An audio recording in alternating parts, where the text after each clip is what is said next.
Rebecca, you won't believe what I just heard.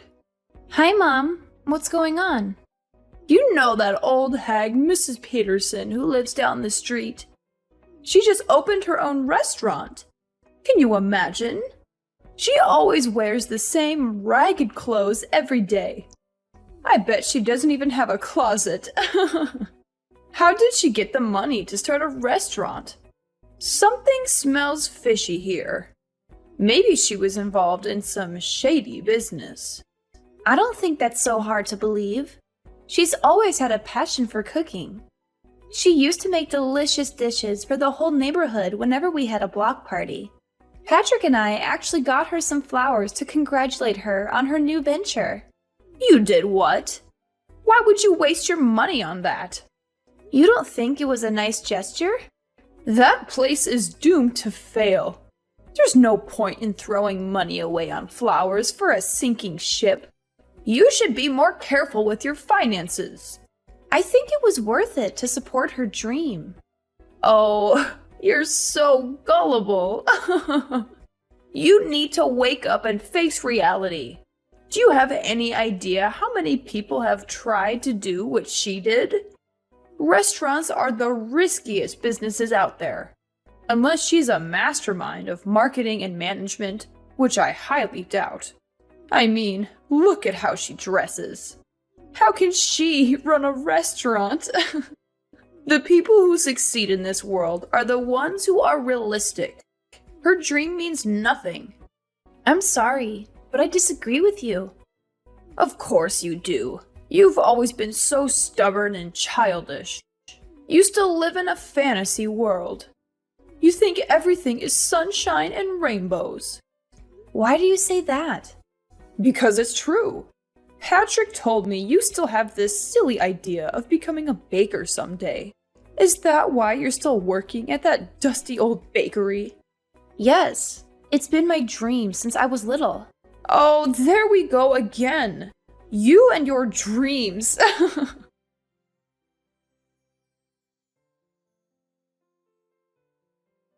So you probably told yourself, when I grow up, I'm going to be a famous baker and make the world a better place with my bread, right? Seriously, what world are you living in?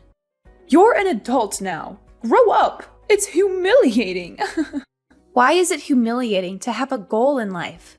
Because you live in the real world. People who chase their dreams are fools. You should learn from Patrick. He wanted to be an astronaut when he was young, but he smartened up and realized that was impossible. So now he works at a bank like a sensible adult. Get out of this fairy tale you're trapped in. The world doesn't need more dreamers who are clueless about reality. I'm so proud of my son for making the right choice and getting a real job. I boast about him to all my friends. Yeah, Patrick is a real hard worker. You have every reason to be proud of him. He's a wonderful husband, and I know he makes you happy. But we're talking about different things here. No, we're not. Your ignorance is a serious problem. Here's some harsh truth for you. You're an embarrassment to this family. What? I really tried to get Patrick to marry someone better. Like that lovely girl Taylor, who lives nearby. She works at the bank with him, you know. Yeah, I know her. We've invited her over for dinner before. She's beautiful and smart. She's the perfect woman for my son to call his wife. You agreed to our marriage, didn't you? You've never mentioned anything like this to either of us before. I had no choice. Patrick made me promise not to say anything about it to you. You two reconnected at your class reunion, right? I thought for sure your relationship would die out in a few months. So you gave us your blessing because you thought it was going to end soon? Of course I did. Do you even know how high the divorce rates are in this country? I figured I'd let Patrick have his fun with his little old flame. I assumed he'd get tired of you soon and dump you. I can't believe this. Do you realize how awful what you're saying is? I'm just being honest. I'm telling you for your own good.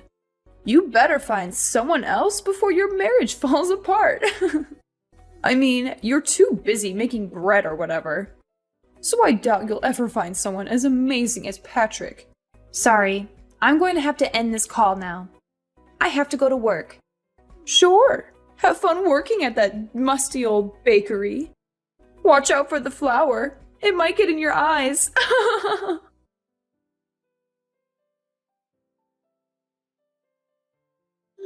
Rebecca, are you okay? Madeline just texted me and said you had a horrible accident. Sorry, Patrick. You're still at work, right? I feel awful for bothering you with this while you're busy. Don't worry about me. I'm packing up right now. How are you doing? I'm fine. Nothing major, but But what? What happened? I have a huge slash on my face. You do? That sounds awful. Yeah, it took 15 stitches to close it. The doctor said it might not heal completely. I'm going to look like a pirate when it heals. I'm glad you're still able to joke about it, but you're not in any trouble, right? You don't have any broken bones or anything? No, I'll be okay. The doctor said I was fortunate. Okay. I was so worried when I got the message. I'll probably get to the hospital in about 2 hours. I hope I can make it before the visiting hours are over. Thank you. I really want to hug you. Oh, and my mom's coming with me.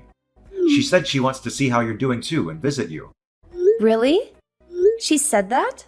Yeah, she said she's concerned about you and she wants to make sure you're alright. I'm going to pick her up on the way from my place. Oh, okay. Is there anything you need me to bring you? Some snacks or drinks or anything? No, I'm fine. The hospital food is not very good, but it's bearable. Try and get some rest if you can. You need to heal and recover. I'll be there soon.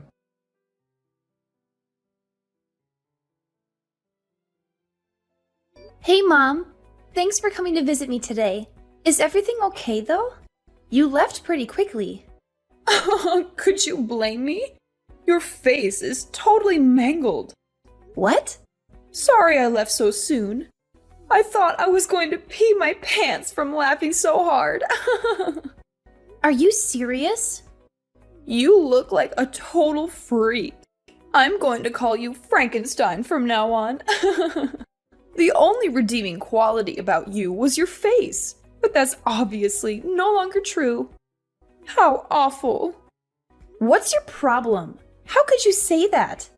I don't feel ashamed at all about what happened to me or how I look. Sure, tell yourself. Whatever helps you sleep at night. I bet you're still in shock. You haven't fully accepted that it looks like you're wearing a Halloween mask. You don't need to insult me. I know you hate me. You've made that very clear to me many times. No matter how much you belittle me, I'm not going to divorce Patrick. Please get that thought out of your head. It doesn't matter what you think. I wonder what Patrick thinks about his new homely wife. He said he loves me and he's here for me. I'm not too sure about that. Didn't you see the look on his face when he saw you? It's only a matter of time before he kicks you to the curb. I don't think so. It's a fact. He was speechless when he saw you. Right when he saw you, he knew you two were done. Who would want to be married to someone who looks like they have a zipper on their face? Alright, I'm done having my fun. This is the perfect opportunity for you to get a grip on reality. Give up on trying to stay married to Patrick. Let him go. He needs to find someone beautiful with a good job. Someone like Taylor. Absolutely not. I'm not agreeing to a divorce, no matter what you say. You're feisty, aren't you? I get it. You're hanging on for dear life because you know no one else is going to want you. I don't care about that, though. I want you gone by the end of the month. If not for anything else, I just really don't want to see that disfigured face of yours. Shut your wretched mouth, you pathetic excuse for a human being. Excuse me? You're a complete and utter disgrace. Is that how you treat Rebecca when I'm not around? Patrick? Yeah, it's me. Oh my god! How? Aren't you home already? We both left at the same time. There was something I forgot to tell Rebecca, so I went back up to her room. I found her crying her eyes out. When I asked her what happened, she showed me her phone. She just went through a tragic accident, and that's how you speak to her? Don't you have a conscience? I couldn't help it. You know, I've always been brutally honest. Patrick, listen to me. You could do so much better than her, especially now, after her accident. What? You're the perfect man. You're handsome, smart, and you have a great job. Rebecca is so far beneath you. I mean, she didn't even go to college. No, she didn't. She went to culinary school instead, and now she's apprenticing with a really well-known baker. What's the problem? You can get any woman on the planet. Why would you stick with her? Taylor, for example. Taylor? I've always said you two would make a great couple. She seems like she'd be a much better wife than Rebecca. Wow, you were serious about that? Of course I was. Taylor's perfect for you. She's beautiful, and she has a great career. She works at a bank like I do. It's not that special. Yes, it is. You've got to be really intelligent to work at a bank. You of all people should know that. I actually just had a great idea. Oh, great. What is it? I'm going to open up a nail salon. What? You're going to open a nail salon? It's an awesome idea, right? You have none of the qualifications to open, let alone run a nail salon. There's no way you can open if you don't have the right licenses or certifications. I'll do all of that. Have any idea how much the startup costs are? It's in the hundreds of thousands. So I was thinking I could take out a loan from the bank you and your future new wife work at. Is that right? You have absolutely no experience running a business or working at a nail salon. There's no way any bank would give you a loan. Well, that's where you come in. If you and Taylor are in charge of giving me a loan, it'd be no problem. I'll be up and running in no time. You're out of your mind. I'll be the talk of the town. Everyone loves me as it is, so I know they'll all come in and get their nails done. Oh, and I'll even call that ratty old woman Mrs. Peterson in. Lord knows she needs all the help she can get to look presentable. Although it would take a miracle for that woman to look good. It's more for me to show her what a successful business looks like. What are you even talking about? What do you mean? None of that is going to happen. You can't just use people to get what you want. That includes me and Taylor. I don't know what's more insane, saying you're going to start a nail salon with absolutely no qualifications, or thinking I'm going to get remarried to my coworker. There's no way Taylor would say no to you. Don't be so modest. She's already, 35? She knows the clock is ticking. I've been biting my tongue out of respect for you, but enough is enough. You're a horrible person. Through and through. Do you even have a soul? You abuse and use the people around you for your own personal gain. I haven't said anything that wasn't true. Don't try and pretend like you still love that hideous wife of yours. You don't have to hide how you feel for Mommy. She's not hideous at all. I love her, no matter how she looks. I was afraid you'd say that. I guess you're living in the same fantasy world as Rebecca. You leave me no choice but to talk about this with Taylor directly. Her mother and I are pretty close, you know. Once I talk with Taylor and her mother, I'm sure they'll see things my way. Go right ahead. Talk to Taylor if you're so confident that she'll listen to you. Or I could just hand her the phone. She's standing right next to me. She is? I'm not sure it would be a good idea, though. She's disgusted with how you've been talking about other people, especially to the person who saved her son's life. She has a son? But she lives alone. And who saved her son's life? Yeah, she got divorced a while ago. She has a son who lives with his father. Today, he came over to her house to see her. Rebecca ran into her and her son at the park today. While they were talking, her son ran out into the street and nearly got hit by a car. Rebecca ran out in the street and pushed him out of the way. That's how she got hurt. She was actually at the hospital when we were here, but she stepped out for a little bit. You left before you could see her. Hang on a second. Does that mean... Yeah, she's right. Everything you said. She saw everything you said about how her clock is ticking and your insane plan for us to get married. She said, I have no plans of getting remarried, let alone to steal someone else's husband. I would never do something so horrible. No, this is just a big misunderstanding. I didn't mean it that way. You're a little late to take back what you said. You said it yourself, right? You're brutally honest. Do whatever you want with your salon. I don't want any part of it. But I'll need your help. You know, I was just joking, right? If you are Taylor, don't help me. How am I going to make my dream come true? I've already told all my friends I'm going to open next year. You haven't started doing anything, but you're already telling people when you're opening? Your dream is pretty stupid if you ask me. Do whatever you have to make it true. Don't rely on other people to make it come true for you. Like I said, I want nothing to do with this. But Patrick, I know.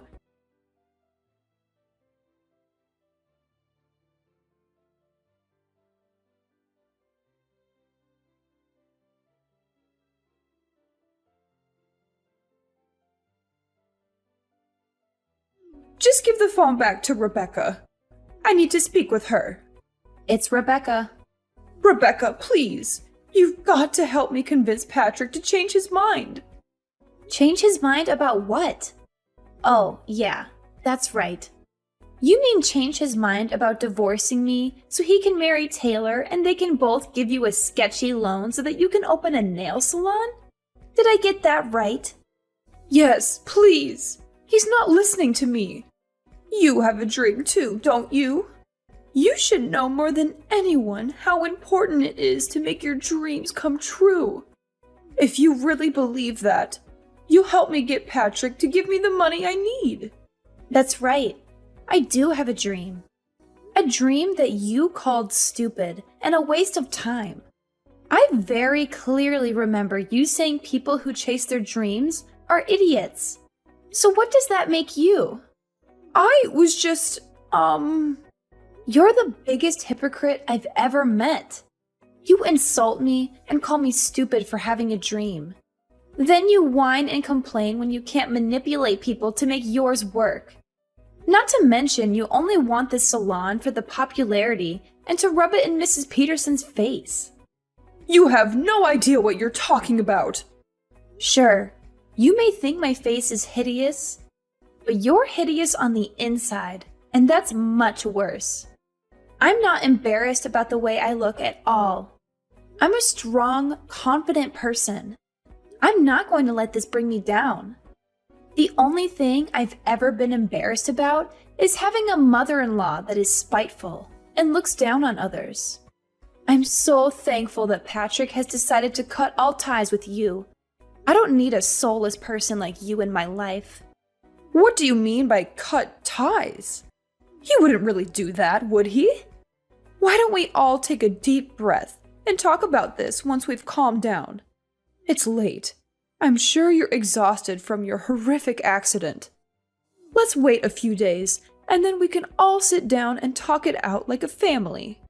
I'll tell you all about my plans for my salon. Hang on a sec. Didn't you say you hated people who go on and on about their dreams? I couldn't care less about your empty dream. Maybe you should get a grip with reality. You're not a child anymore. And you haven't been for a very long time.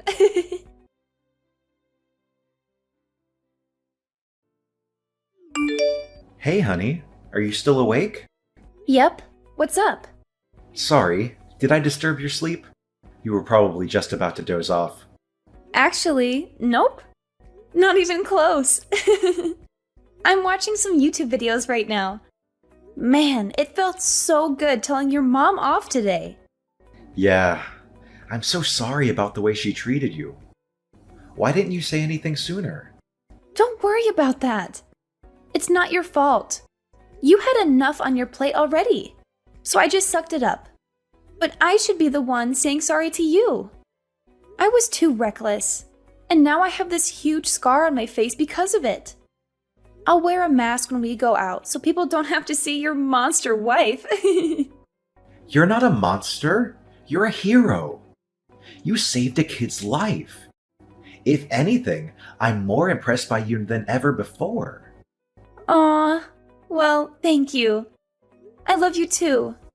I wish I could have given my mom a piece of my mind face to face. I just drove to her house to yell at her, but ended up just sitting in my car and then turning back. Why? What happened? Promise you won't laugh at me? I pulled up to her house and sat for a bit to think about exactly what I was going to say to her. But all I could think about was you. You worked so hard to pursue your dream. You put your life on the line for a stranger. And you're such a loving wife. I got really emotional after that. I didn't have the courage to go and confront her. Really? You got emotional? You didn't even cry on our wedding day. I know.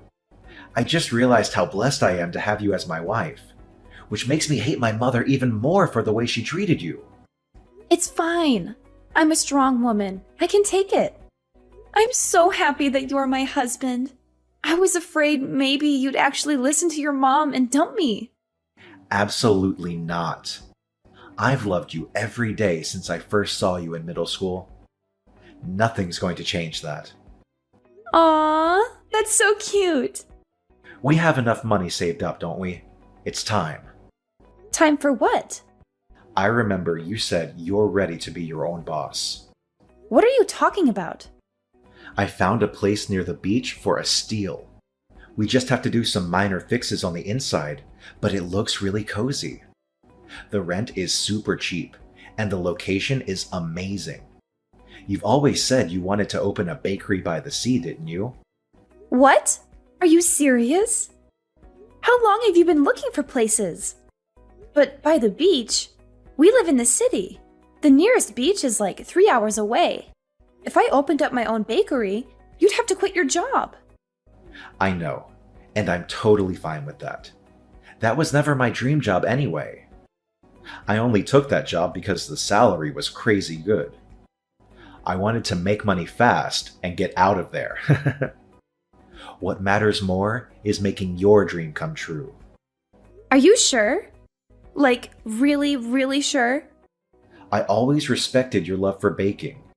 Ever since you told me all those years ago, I loved that you never gave up on your dream, even when we met again at the class reunion. I've worked so hard to help you make it possible. You're an amazing person, Rebecca. I love you. Oh my god! You're making me tear up right now. Thank you so much. You won't be disappointed. I know you won't.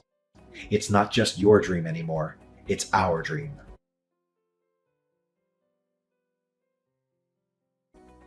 A few months later, Patrick and I moved into our new house near the ocean so I could open my own bakery. I thought it would be a tough start, but thanks to Patrick's help, things have been going better than I ever hoped for. We have loyal customers every day, and we can hardly keep up with the supply. Everything we make sells out in a flash. Speaking of happy news, Taylor and her husband came all the way out here to see us. They told us they had a heart-to-heart and decided to try and make things work between them, mostly for their son's benefit. And then there's Patrick's mother. She went around boasting to all her friends about the salon she was going to open. She actually did start studying to get the minimum qualifications, but she was turned down by every bank she asked for a loan. To make matters worse, it wasn't just her salon flop that people heard about. Word got around about how terribly she treated me and her insane plans for her son. It's probably a good thing her salon never materialized, because I don't think anyone would want to go there after finding out what kind of person she really is. Patrick and I were thinking about visiting her after things calmed down for us, but we're not in a rush. The cut on my face healed pretty well, but it left a visible scar. I sometimes notice people looking at it. I get it. It's not every day you see a girl with a huge scar across her face. But honestly, I'm way too busy now to worry about it. Besides, I'm not going to let it bring me down. Plus, Patrick always tells me every hero has a scar.